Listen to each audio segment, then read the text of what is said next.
Iba't ibang hitsura ng ihi. Ano dapat gawin? Ayon ni Doc Willie Ong. Ang kulay, linaw, at pangkalahatang hitsura ng iyong ihi ay nagsisilbing pang-araw-araw na ulat ng iyong katawan tungkol sa iyong kalusugan. Ang normal na kulay ng ihi ay nagmumula sa pigment na tinatawag na urochrome, o urobilin, na produkto ng natural na pagkasira ng hemoglobin sa katawan. Bagamat ang karamihan sa pagbabago sa hitsura nito ay dulot lamang ng mga pagkaing kinain, iniinom na gamot, o dami ng naiinom na tubig, may mga pagkakataon na ito ay maagang babala ng isang malubhang karamdaman. Una, maulap o malabo, cloudy or milky. Ang ihi na hindi malinaw at tila may nakalutang na parang gatas o ulap ay madalas na palatandaan ng kontaminasyon o impeksyon. Impeksyon sa ihi (UTI), ang pagdami ng white blood cells, nana, at bakterya ay nagpapalabo sa ihi. Crystals, ang labis na konsentrasyon ng mga mineral tulad ng calcium o phosphate ay maaaring mag-precipitate at magmukhang ulap sa ihi, na paunang senyales ng kidney stones. Pangalawa, mabula o may bula, foamy or frothy. Normal ang magkaroon ng kaunting bula kung mabilis ang paglabas ng ihi, ngunit kung ang bula ay makapal at nananatili sa inidoro ng matagal, ito ay iba na.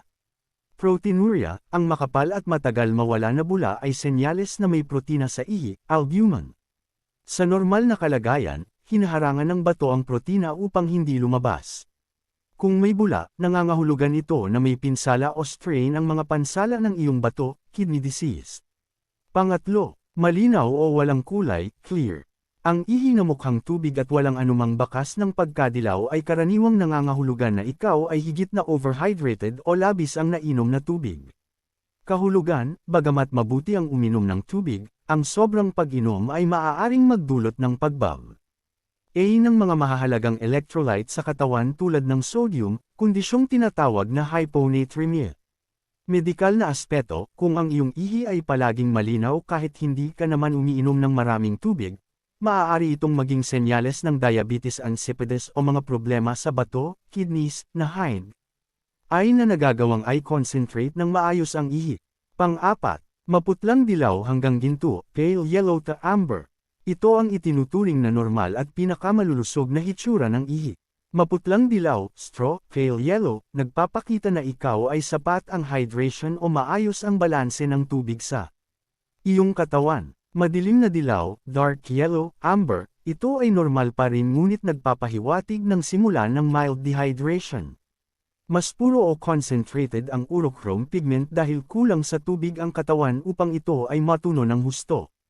Panglima, kulay kahel, orange. Kapag ang ihi ay naging kulay kahel, maaari itong magmula sa tatlong pangunahing sanhi, dehydration, gamot na ininom, o problema sa organ. Dehydration, matinding kakulangan sa tubig sa katawan. Mga gamot at bitamina, ang pag-inom ng mga bitamina tulad ng vitamin B complex, lalo na ang riboflavin, ay nagdudulot ng maningning o neon yellow, orange na ihi. Ang mga gamot tulad ng phenazopyridine, gamot sa sakit sa ihi, rifampicin, antibiotic sa tuberculosis, at ilang laxatives ay kilala ring nagpapakulay kahel. Pang-anim, pula o kulay rosas, red or pink. Ang makitang pula o pink ang ihi ay madalas na nakakabahala.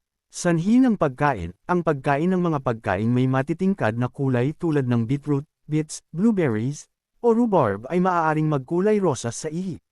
Hematuria, dugo sa ihi, ito ang medikal na termino kapag may tunay na dugo sa ihi. Ang pagdurugo ay maaaring magmula sa urinary tract infection (UTI) o impeksyon sa pantog. Bato sa bato, kidney stones, o bato sa pantog. Sugat sa bato dulot ng aksidente o mabigat na ehersisyo, exercise-induced hematuria. Sa malulubhang kaso, maagang senyales ito ng kanser sa pantog, bladder cancer, o kidney cancer. Pang-pito, kulay tsaa, brown or cola-colored. Ang maitim na kayumangging ihi ay isang seryosong babala na hindi dapat ipagsawalang bahala. Sakit sa atay, ang mga kondisyon tulad ng hepatitis o cirrhosis ay nagiging sanhi ng pagkaipon ng bilirubin sa dugo, na sinasala ng bato at lumalabas sa ihi, kaya ito nagiging kulay tsaa. Rhabdomyolysis, isang mapanganib na kondisyon kung saan ang mga kalamnan o muscles ay mabilis na nasisira dahil sa matinding aksidente, skin burn o sunog, hazing o labis na mabigat na ehersisyo. Ang protina mula sa muscle, myoglobin, ay pumupunta sa ihi at nagpapakulay kayumanggi rito, na maaaring magdulot ng kidney failure. Pangwalo, asul o berde, blue or green. Ito ay napakabihirang hitsura ng ihi at madalas na nakakagulat. Food dyes at pagkain, ang pagkain ng mga produktong may artificial na pangkulay o ang pagkain ng asparagus, na nagbibigay din ng kakaibang amoy, ay maaaring maging anhi nito. Impeksyon, ang impeksyon na dulot ng bakteryang Pseudomonas aeruginosa ay maaaring maging sanhi ng berdeng ihi. Ano ang dapat gawin? Kung napansin mo na nagbago ang hitsura ng iyong ihi, sundin ang mga sumusunod na hakbang. Hakbang 1, magsagawa ng hydration test. Kung ang ihi mo ay madilim na dilaw o kahel, ang unang natural na depensa ay ang pag-inom ng sapat na tubig.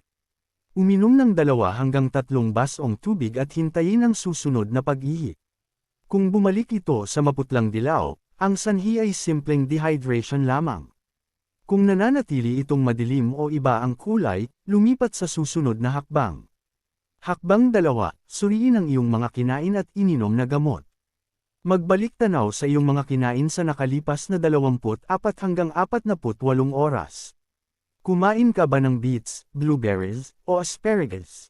May ininom ka bang bagong antibiotic, gamot sa UTI, o Pamperg? Kung oo, ang pagbabago ay maaaring pansamantala lamang at mawawala rin kapag nailabas na ng katawan ang mga natitirang kemikal. Hakbang 3, bantayan ang mga kasamang sintomas, red flags. Ang pagbabago sa kulay ng ihi ay mas nagiging seryoso kung may kasama itong iba pang nararamdaman sa katawan. Magpatingin agad sa doktor kung nakakaranas ka ng hapdi o pagkasunog, masakit o mahapdi kapag umiihi, senyales ng UTI. Lagnat at pangangatog, palatandaan na ang impeksyon ay maaaring umakyat na sa mga bato, pyelonephritis. Sakit sa likod o tagiliran, matinding sakit na paulit-ulit, posibleng bato sa bato. Paninilaw ng balat at mata, jaundice, kasama ang maitim na ihi, ito ay malinaw na sintomas ng problema sa atay. Madalas at bigla ang pag-ihi, palaging naiihi ngunit konti lang ang lumalabas. Hakbang 4, magpasuri sa doktor, urinalysis. Ang pinakatama at siyentipikong paraan upang malaman ang kondisyon ng iyong ihi ay ang pagsasagawa ng urinalysis o laboratory test sa ihi. Sa pamamagitan ng pagsusuring ito, makikita sa mikroskopyo kung mayroong microscopic blood, dugo na hindi nakikita ng mata, mikrobyo, protina, o asukal. Ito ay isang mabilis, mura, at hindi masakit na test na magbibigay ng tiyak na diagnosis sa iyong doktor upang may reseta ang tamang gamot, gaya ng antibiotics para sa UTI. Pangwakas na paalala, ang iyong ihi ay parang bintana sa takbo ng iyong mga panloob na organ tulad ng bato, atay, at pantog. Huwag baliwalain ang mga kakaibang pagbabago rito, lalo na kung ito ay may kasamang sakit o tumatagal ng higit sa 2 araw. Ang maagang pag-aksyon at pagpapasuri sa doktor ay ang pinakamahusay na paraan upang maiwasan ang mas malubhang komplikasyon sa kalusugan. Doktor na pupuntahan, kidney doctor o nephrologist, urologist o doktor sa urinary tract at doktor ng mga lalaki. Kapag umihi ng dugo, kahit isang beses lang, kumonsulta agad sa nephrologist o urologist. Huwag patagalin, kasi pag maagang na-diagnose ang kidney cancer, ay mas mabilis magamot.